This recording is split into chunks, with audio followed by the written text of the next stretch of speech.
Tuna kawaida ya kutumia udhaifu wa mtu kama fimbo ya kumchapia kwenye maisha, bila kusahau kwamba na sisi tuna udhaifu.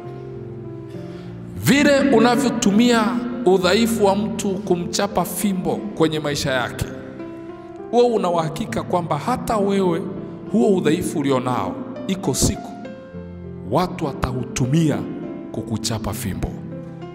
Kuna watu ambao umewasingizia kwenye maisha wakamwaga machozi.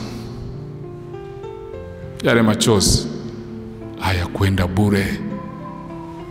Kuna watu wamekusingizia ukamwaga machozi. Hayo machozi hayakwenda bure. Najua maana ya machozi ni kuongea kile usichoweza kukiongea kwa maneno. Machozi ni lugha ya hisia. Hakuna anayejua au anayefahamu lugha ya hisia ni lugha ya aina gani. Ikiwa umesingiziwa, mwambie Yesu wa Ekaristi jioni ya leo akuponye majeraha.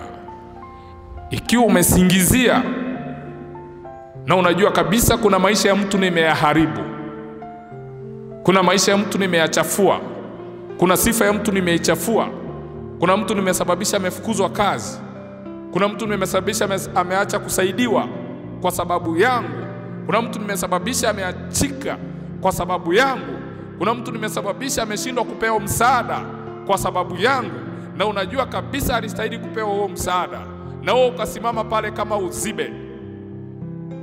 Hayo machozi yake yaliyomwagika hayakwenda bure.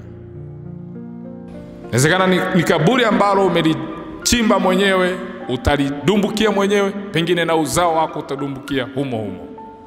Kwa sababu kila jema unalofanya huwa ni mbegu kwa ajili yako na uzao wako, na kila baya unalolifanya ni mbegu kwako mwenyewe na kwenye uzao wako.